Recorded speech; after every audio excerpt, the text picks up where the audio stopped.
Ganito siya, diba? Maganda yung mga kaso makapal. Makapal talaga. Sino yung prank mo ako to? Prank mo to? Hello mga ka-Lushroom! For today's video, nag-aayos na ako dito para sa unang client natin. Skincare is life tayo. Habang hinahanap ko nga yung lip tint ko dito at yung powder ko, meron akong nakita.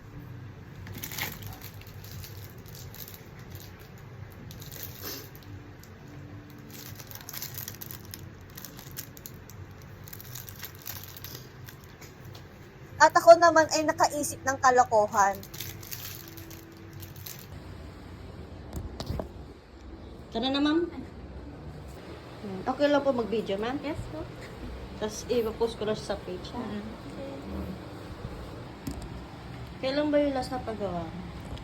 Parang last Ako pa year lang- pa around June. Ako pala mag-isa mo. Buti natanda mo pa ako. Opo. Hindi ko nakalimot. Hindi na ako nagpagawa sa iba. Kasi yung unang-unang gawa ko, as in parang nakadikit sa ano, Sa tapos skin. tapos nagkadikit pa yung nasa lower lash ko, tapos tinatanggal niya, hinihila niya.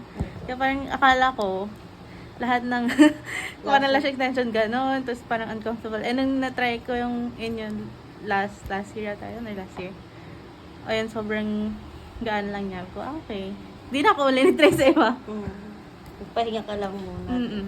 Nagpe-prepared na ako dito para lagyan siya ng eyelash extension. Sobra akong kinakabahan dito dahil first time ko tong gagawin sa aking kliyente sa loob ng 3 taon. Pero bago ko naman gawin sa kanya yung naiisip ko, pinapakiramdaman ko muna si client kung okay ba siya, kung hindi ba mainit ang ulo niya, kung masaya ba siya, maganda ba mood niya. Baka mamaya mainit pala ulo niya tapos i-prank natin siya. Ay nako, yari talaga tayo sa ating kliyente. Kaya ako naman din naisip tong ganitong prank. Ang daming nag-mention sa akin, ang daming nagtatag sa akin, yung mga nagba-viral na pinaprank nila yung client nila ng mga mahahabang policies. Yung iba naman, nagsisend sa akin ng mga link. Sabi ko sa sarili ko, one day gagawin din namin to sa client namin. Pero hindi naman yung gagawin agad-agad. Yung parang pag-iisipan namin kung sino yung gagawa namin ng mga ganitong prank. Hindi pa namin tong naging client. First time niya sa amin yun. And ito yung pangalawang time niya sa amin. Kaya sabi ko sa aking kliyente, ay ma'am, magiging memorable to sa'yo.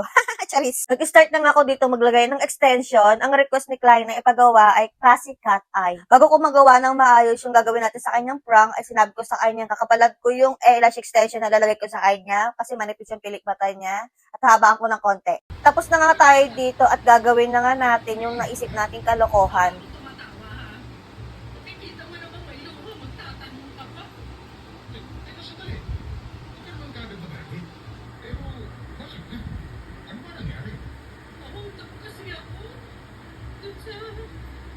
I-brush-brush din natin para hindi siya makahalata sa kung anong ginagawa natin sa kanya. Pagkakawin sa inyo. Sa layo pa ng lalakarin mo, first pa yan makakarating sa bahay mo. Kaya sige na, sige na. Wala na pero. Halika na, sasabay na kita. Huwag mo na kilalahanin ang anak ko. Hindi ka makikita mo. Sige, pero basta utak ko ha. Sabihin mo lang, ma'am, kung masakit ka. Dahil ang sinasabi mo. Pikit-pikit kasi. Ang tulo. Kaya may kapatid. Kaya pwede mo natin tutuhanin yun, ha? Ito sila, tingin ako din tama ng At ito na nga, naglagay muna ako rito ng mask kasi tawang-tawa na ako dyan at hindi na ako mapakali, kinakabahan, kinikilabutan, nilalamig kasi first time ko itong gagawin sa aking kliyente. Sana hindi siya magalit. Anak, inipitan mo nga pala si Crisanta para mananalian dito. Nagluto kasi. Nagluto, pinagluto niyo yun.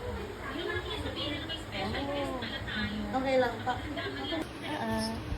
Maganda yung mga kaso makapal. Makapal talaga. Sino yung prank mo ako to? Prank mo to? Wait lang, nag-adjust ako. Seryoso yan. Okay lang. Manipis kasi pilik mata mo eh. Hindi mo na ako iyak. Hindi. Okay. Ah! Kinaman ako ng slide. Pero maganda naman. Okay na. Uwi na po ako. Nanginginig kamay ko. Tagaling ko walang nanginginig kamay ko. Uy, naluwi ka. Hindi na nga lang yung bumalik dito si Muda. Parang puro classic lang kasi pinapagawa ko. Sabi ko, agad ito pag hindi classic. Okay na yung bilat ka na. Eh, totoo na siya. Oo, okay. Ito. Totoo na. Yan. See? Oo, videoan ko lang yung outcome niya. At ito na nga ang totoong outcome ni client. So, ayan ang outcome ng classic cat eye. Ayan, very natural lang din siya. Bagay na bagay sa mga almond ng eyes, round eyes, ayan. At recommended ang classic sa mga makakapal ang pilik mata.